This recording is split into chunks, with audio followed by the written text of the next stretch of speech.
सबसे पहले पूरी दुनिया को मानवता का संदेश देने वाले तथागत गौतम बुद्ध के भारतीय संविधान के निर्माता भारत रत्न पूज्य बाबा साहब डॉक्टर भीमराव अम्बेडकर जी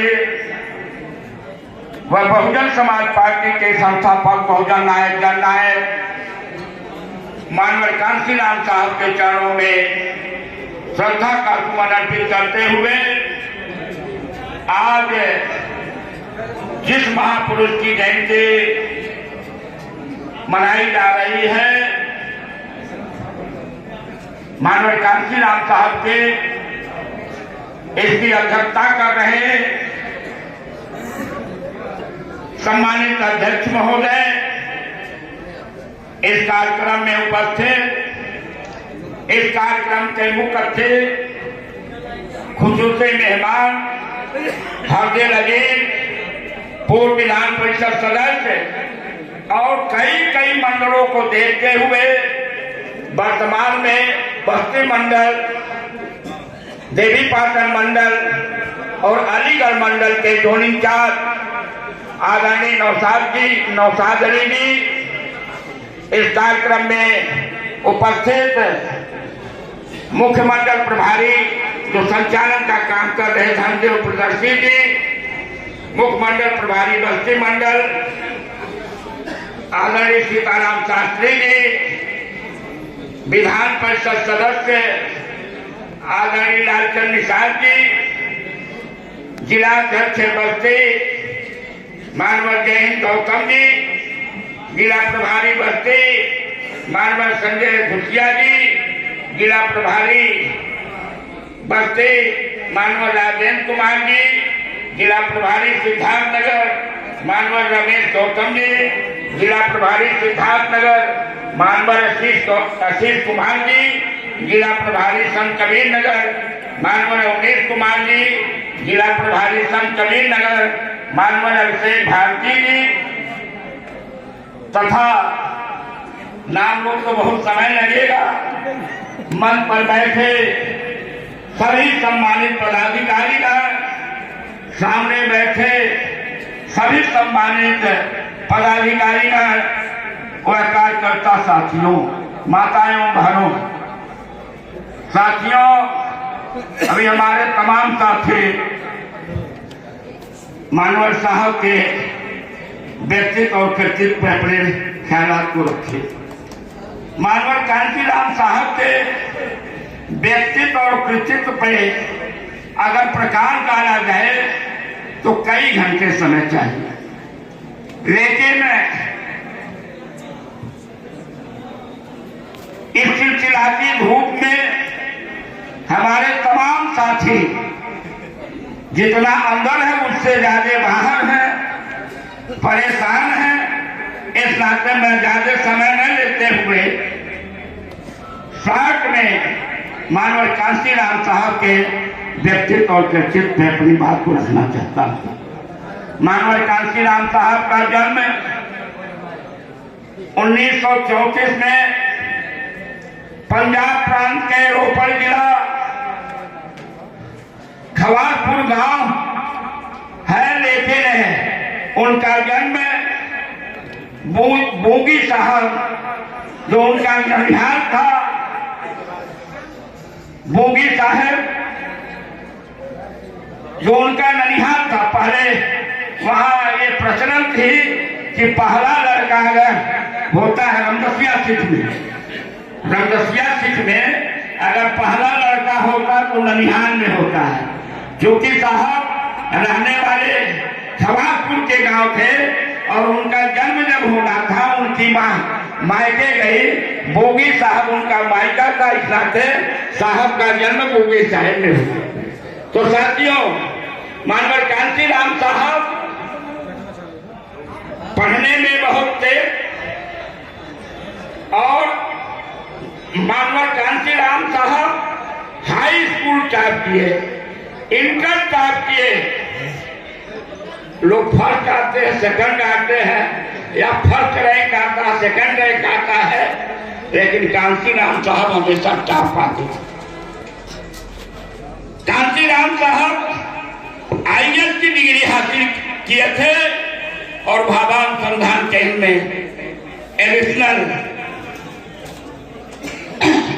भाभानुसंधान केंद्र में एडिशनल डायरेक्टर पद पर थे। मानवर कांशीराम साहब कभी नहीं जानते थे कि बाबा साहब डॉक्टर भीमराव अम्बेडकर कौन थे, क्योंकि वो साइंस के विद्यार्थी थे, साइंस में मन लगाकर पढ़ते थे और उनकी इच्छा थी कि हम उच्चतम से उच्चतम शिक्षा हासिल कर सके। इस नाते बाबा साहब से अनभिज्ञ थे मानवर कांशीराम साहब। ये तो कई एक घटना ऐसी घटित हुई कि बाबा साहब 6 दिसंबर 1956 को इस दुनिया से कूच कर गए। उनका साथी एक था दीना भाना नामक जो उनका रूम पार्टनर था। जब सुनता है कि बाबा साहब इस दुनिया से जो है दुनिया को छोड़ के जा रहे हैं, तो दीना भाना नामक व्यक्ति रो रो करके उसका बुरा हाल था। कांशीराम साहब जब क्वार्टर पर आते हैं, दीना भाना रो रो करके बेहाल हो रहा था। उसको समझाते हैं कांशीराम साहब कि देखो भाई, इस दुनिया में जो भी आया उसे जाना है। इस दुनिया में जो भी आया है उसे जाना है। एक दिन हमें भी बनना है, एक दिन तुम्हें भी बनना है। इसके लिए इतना रो रो करके हाथ बुरा क्यों करना। तो और तेज रोने लगा। कांशीराम साहब समझाते रहे, यहाँ तक कि खाना पीना छोड़ दिए। दीना भाना बीमार हो गए और मानवर कांशीराम साहब से दीना भाना को अस्पताल में भर्ती कराया। मानवर कांशीराम साहब सोचने पे मजबूर हुए कि आखिरकार कोई बात ऐसी थी जो बाबा साहब के मरने के बाद दीना भाना की ये हालत थी। फिर कांशीराम साहब दीना भाना से पूछे कि बाबा साहब कौन थे। कांशीराम साहब को दीना भाना ने बताया, किताब भी दी और एक किताब उन्होंने ऐसा दिया जिसे मानवर कांशीराम साहब पढ़े। उसका नाम था जात भेद का उच्छेद।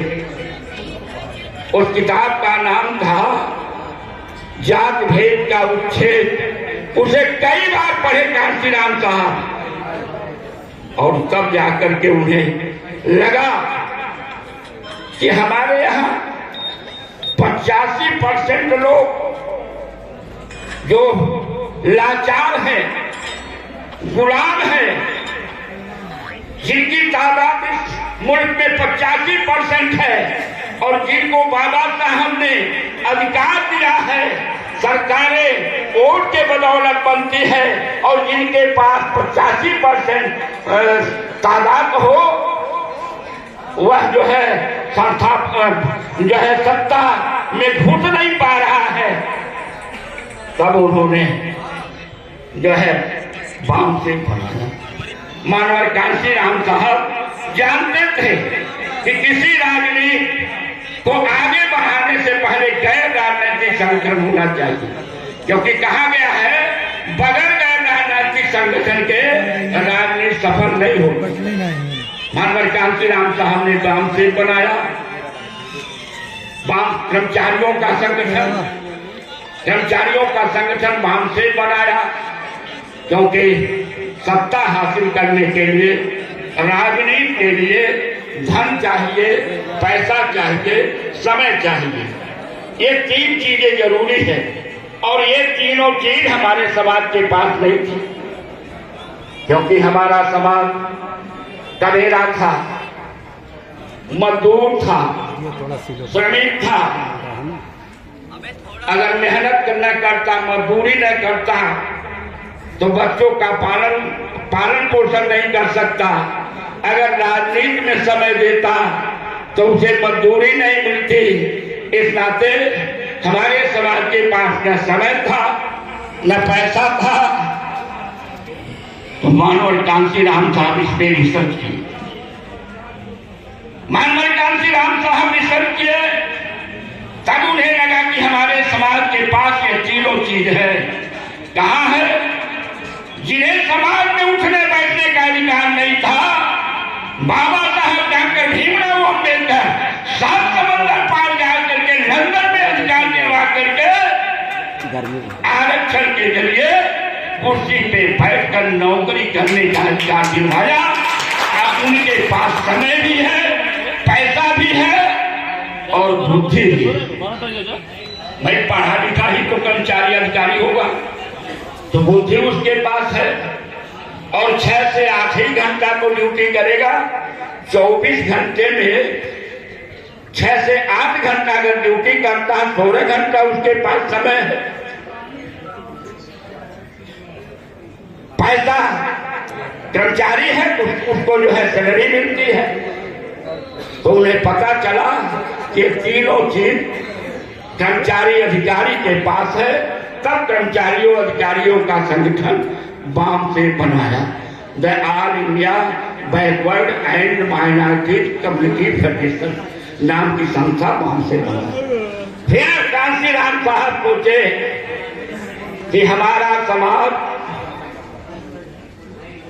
15% बहुजन समाज ये भाग्यवाद, ईश्वरवाद, रूढ़िवाद में फंसा है।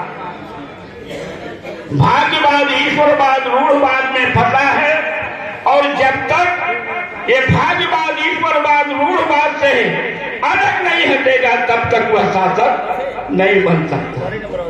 तब जाकर के मानवर कांशीराम साहब DS4 बनाया। DS4 D yes yes yes yes. अगर कहा जाए D yes yes yes yes तो अच्छा नहीं लगता।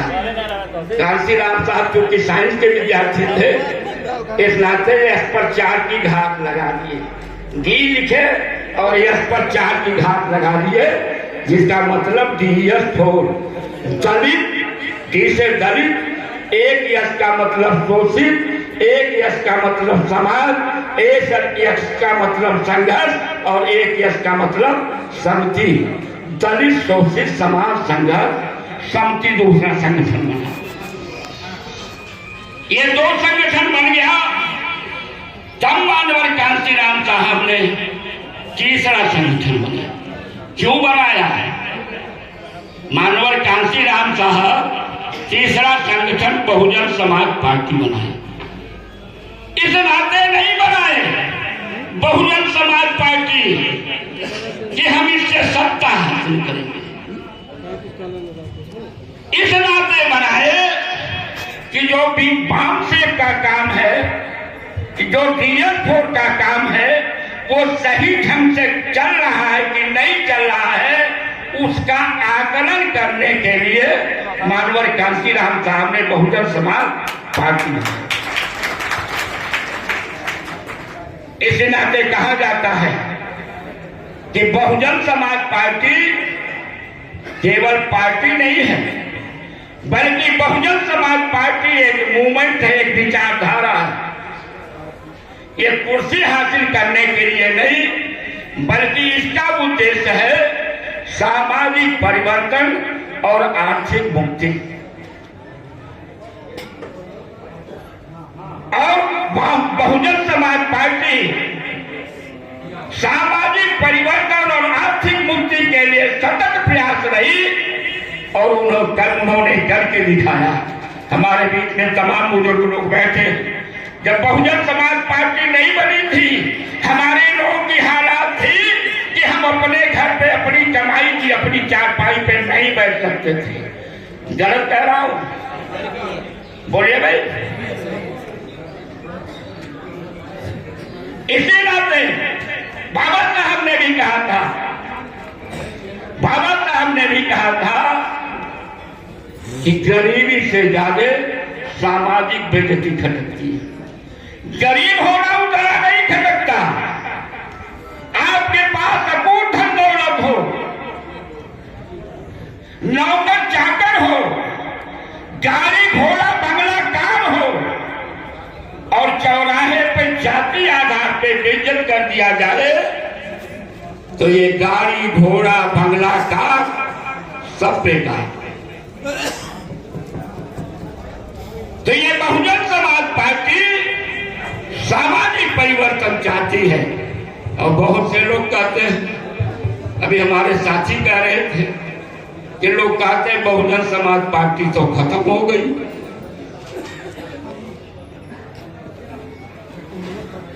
और विरोधी इसको हवा दे रहे हैं कि देखो भाई, सब जब तक सब लोग मिलेंगे नहीं तब तक काम नहीं चलेगा। बहुत से हमारे साथी यह भी कहते हैं बहन जी बहुत गलती की, बहन जी को इंडिया में शामिल होना चाहिए था।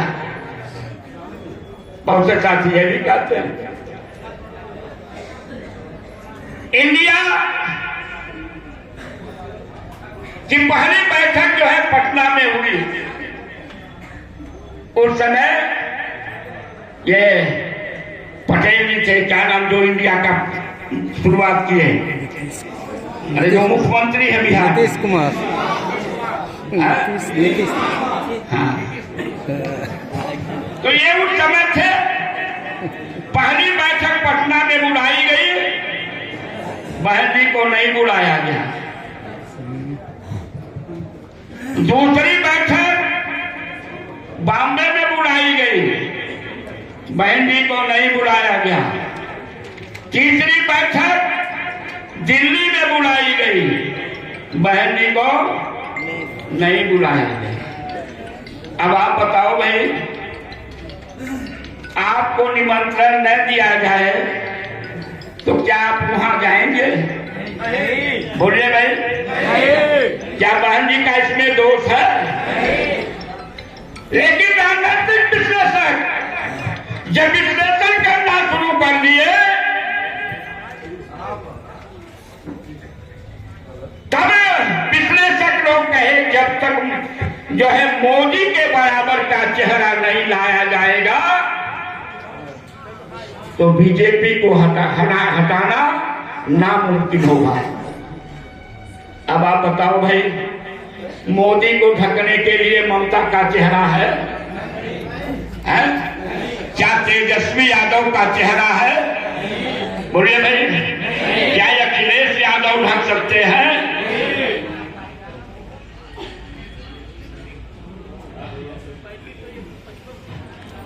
और सोनिया गांधी को जब पता चला,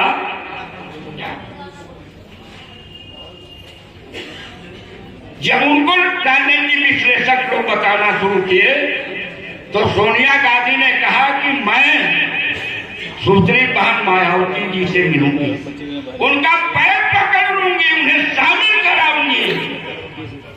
जैसे ही अखिलेश यादव को पता चला, अखिलेश यादव को जैसे पता चला तैसे वो सोनिया गांधी के पास पहुंचे, कहे ये क्या करने जा रही हैं? और अगर आप ऐसा करती हैं तो हमें तो जो है उप मुख्यमंत्री और 2 कैबिनेट मंत्री का ऑफर मिल रहा है, हमें उस पर विचार करना पड़ेगा।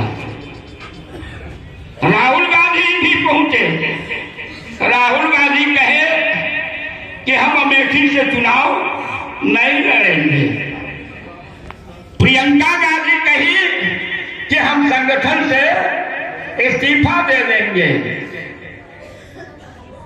और मीडिया के लोग जब गोपाल यादव से पूछे कि भाई मायावती जी का क्या हाल है, क्या वो शामिल हो रही कि नहीं, कि छोड़ो मायावती वावती को, पढ़े थे कि नहीं पेपर में आप? बोलिए भाई, मीडिया में आया था कि नहीं? आया था। और जब भी अखिलेश यादव को घेरे तो अखिलेश यादव कहे इनकी गारंटी कौन लेगा? क्या कहे, इनकी गारंटी कौन लेगा?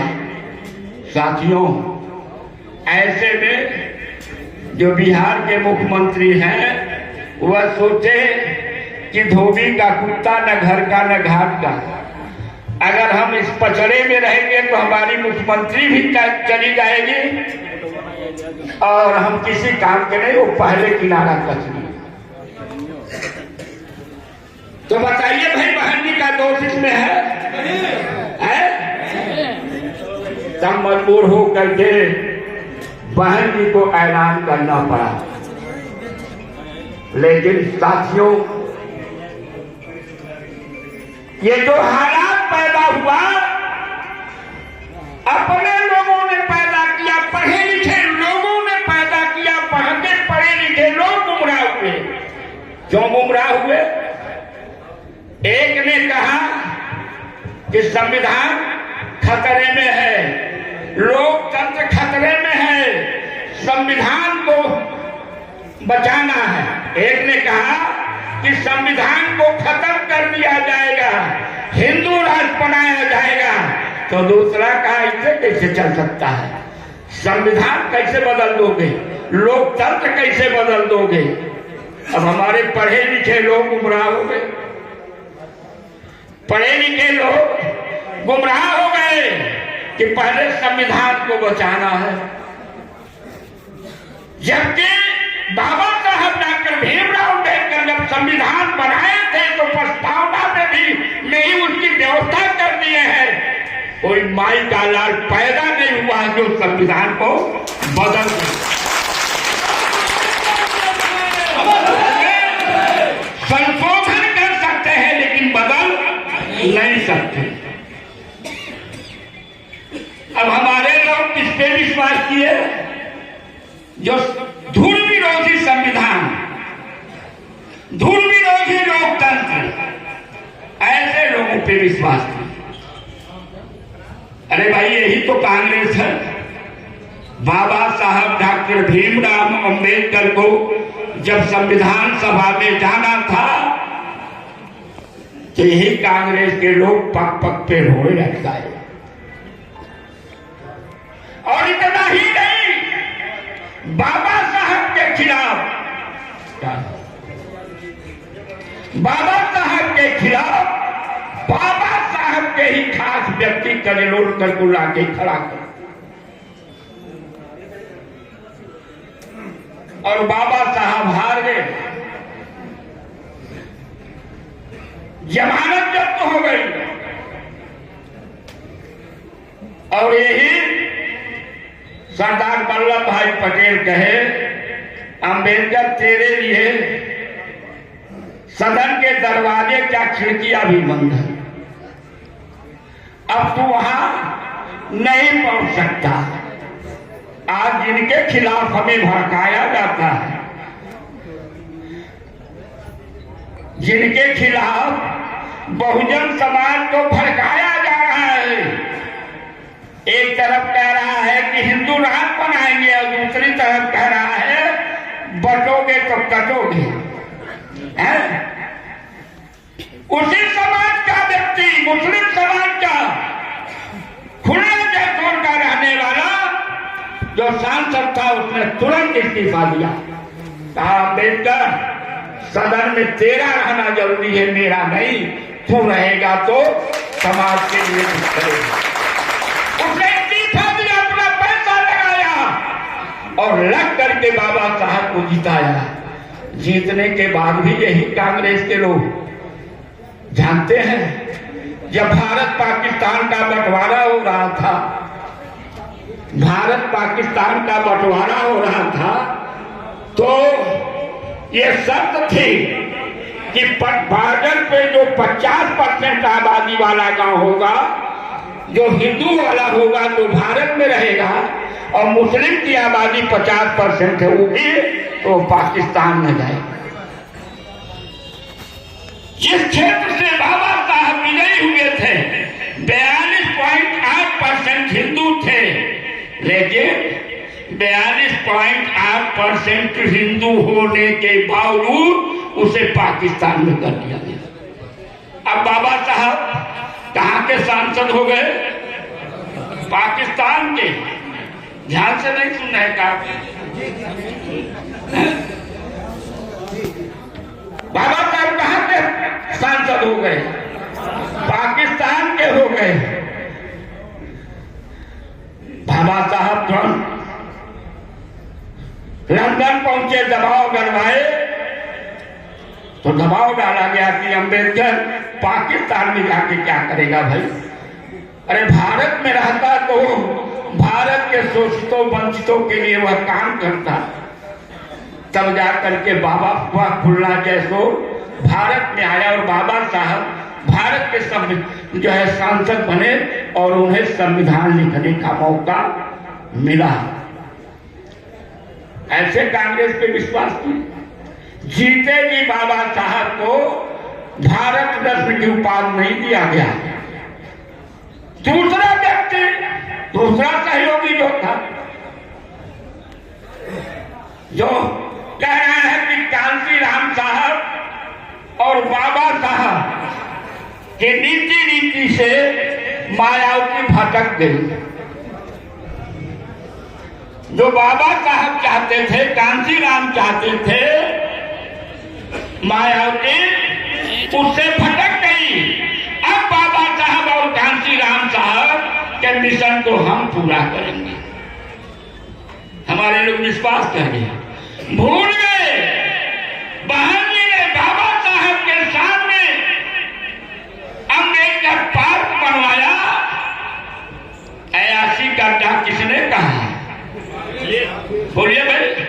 जो कांशीराम साहब बाबा साहब का मिशन पूरा करने की बात करते, कांशीराम साहब के नाम पे जिला बनाया, उसे बदल करके काशगंज कर दिया है। किसने किया है? ऐसे व्यक्ति पे आप जो है विश्वास किए।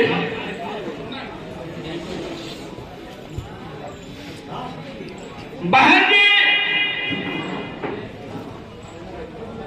उच्च शिक्षा प्राप्त करने के लिए विदेशों में जाने के लिए व्यवस्था की थी, उसे किसने खत्म किया? अखिलेश यादव ने किया। आरक्षण, प्रमोशन में भी आरक्षण होना चाहिए। और बहन जी जब सत्ता पाई तो उन्होंने प्रमोशन में आरक्षण दे करके जो कानून वो थे वो तहसीलदार हो गए, जो तहसीलदार थे वो एसडीएम हो गए, जो एसडीएम थे वो एडीएम हो गए, जो जेई थे वो एई हो गए। प्रमोशन दिया था। और जब 2012 में हमारी सरकार हटी तो उसे खत्म किसने किया? है अखिलेश यादव ने किया। अनुसूचित जाति के व्यक्ति का जमीन कोई व्यक्ति नहीं लिखा सकता, ऐसा कानून था। कब लिखा सकता? जब वो डीएम परमिशन देता। और डीएम परमिशन कब देता? जब उस जमीन को बेचने के बाद कम से कम उस व्यक्ति के पास 1 एकड़ जमीन बचे। उसको किसने खत्म किया? अब तो तमाम ऐसे जगह है जबरन अंगूठा लगवा लेंगे,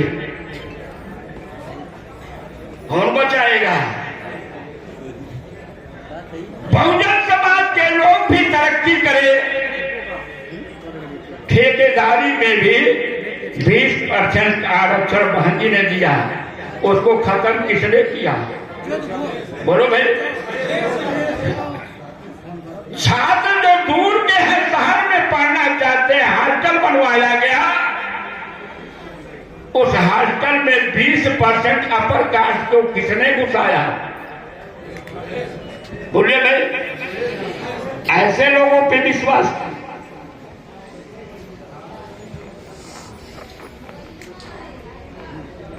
अब ये जो है बाबा साहब और कांशीराम साहब का सपना पूरा करेंगे, जो संविधान लेकर के और कांशीराम साहब का फोटो लेके घूम रहे हैं। और राहुल गांधी का तो आपने सुना ही, विदेश में गया, कहा हमारी सरकार बनेगी तो हम आरक्षण खत्म कर देंगे। कहा था कि नहीं कहा? अरे साहब, साथियों, कांशीराम साहब ने कहा था कांशीराम साहब ने भी कहा था कि हमारी सरकार आएगी तो हम मांगने वाले नहीं रहेंगे, हम देने वाले होंगे। हमारी सरकार बनेगी तो ये आरक्षण के लिए हमेशा लोग संघर्ष करते हैं, सारा आरक्षण खत्म कर देंगे। करेंगे क्या? सारा आरक्षण खत्म करके ये हमारा हक हिस्सा तो दिए नहीं, इनका हिस्सा 15 बनता है 20 दे देंगे और सारा आरक्षण। तो बताइए कौन फायदे में था? है? आप सारा का सारा माल खा रहे हैं। तो साथियों, हमारे लोगों को गुमराह नहीं होना चाहिए। बहुजन समाज पार्टी एक विचारधारा है, विचारधारा कभी खत्म नहीं होती, कमजोर भले हो जाती है लेकिन कभी खत्म नहीं हो सकती। और कांशीराम साहब ने तो बहुत पहले कहा था, कांशीराम साहब भविष्यवाणी करते थे और जो भी भविष्यवाणी किए खरा उतरा। कांशीराम साहब कहा करते थे, एक नागनाथ है और एक सांपनाथ है। एक नागनाथ है और एक सांपनाथ है। हमें एक को पहले परास्त करना होगा और जब एक को हम परास्त कर देंगे तो दूसरा इतना तेजी से ऊपर बढ़ेगा, इससे भी आगे चला जाएगा। और जब इससे आगे चला जाएगा तो वह अपने कुकर्मों से, हमारे प्रयास की जरूरत नहीं पड़ेगी, वो अपने कुकर्मों से ऐसा गिरेगा फिर कभी उठ नहीं सकता। देख रहे हैं कि नहीं? नागनाथ को आपने खत्म किया, सांपनाथ बहुत तेजी से आगे बढ़ गया और कुकर्म आप देख रहे हैं। हालत क्या है भारत की? डॉलर का कितना घटता चला जा रहा है रुपया है। और डोनाल्ड ट्रंप जो इनका बहुत बड़ा दोस्त था, जिगरी दोस्त था, आप देख लीजिए किस एक्शन में है? या तो अडानी को इन्हें सौंपना पड़ेगा और नहीं सौंपेंगे और सौंप दिया अडानी को तो मोदी को जेल भी जाना होगा। ये सारी समस्या, जैसे नीरव मोदी गया तो बताया कि ये लोग हमसे हिस्सा लिए तब हम भारत छोड़ के आ पाए हैं। तो साथियों, एक जाल में फंस चुके हैं। ये अपने कुकर्म से जाएंगे और 27 तक पहुंचते ऐसे हालात पैदा हो जाएंगे कि बहुजन समाज पार्टी को सत्ता में आने से कोई रोक नहीं।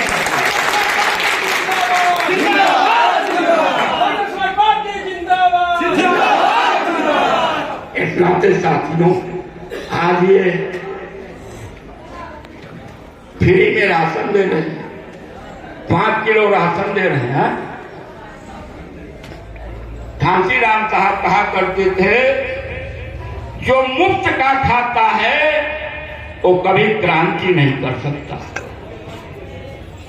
कांशीराम साहब कहा करते थे कि जो मुफ्त का खाता वो कभी क्रांति नहीं कर सकता और जो क्रांति नहीं कर सकता उनके बीवी बच्चे बच्ची की अस्मत नहीं बच सकती। उनके साथ बलात्कार होगा, उनके साथ अत्याचार होगा और ये गुलाम बन के रहना।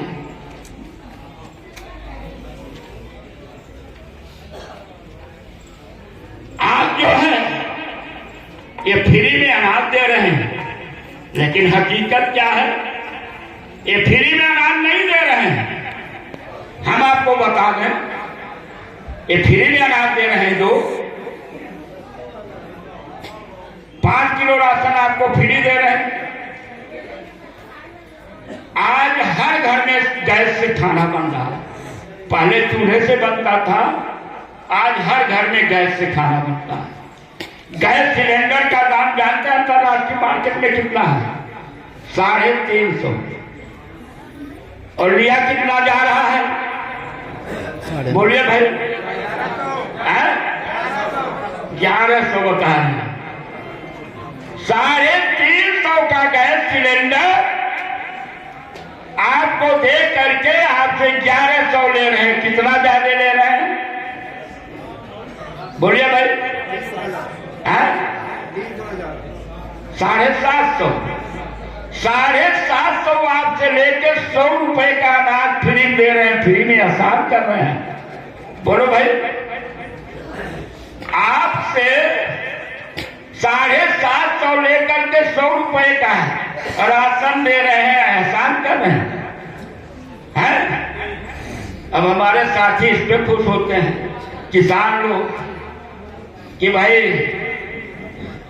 जो है 200 रुपए महीने के हिसाब से हर महीने जो है 2400 रुपया, 2000 है, 500 4 महीने पे 2000 खाते में पहुंच जाता है।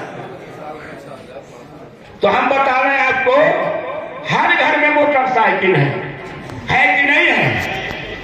हर घर में मोटरसाइकिल है। और मेरा मानना है कि महीने में कम से कम 10 लीटर पेट्रोल तो खर्च ही कर देते होंगे।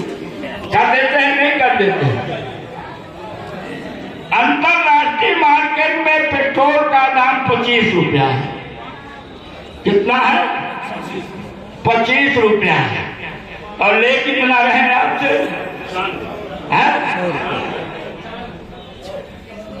100 रुपया ले रहे हैं। तो 10 लीटर का दाम, वाजिब दाम 250 रुपया, और ले रहे हैं आपसे 1000,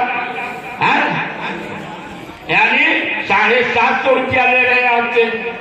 अब 750 रुपया आपसे लेके 200 रुपया महीने के हिसाब से आपके खाते में डाल दे रहे हैं, एहसान कर रहे हैं।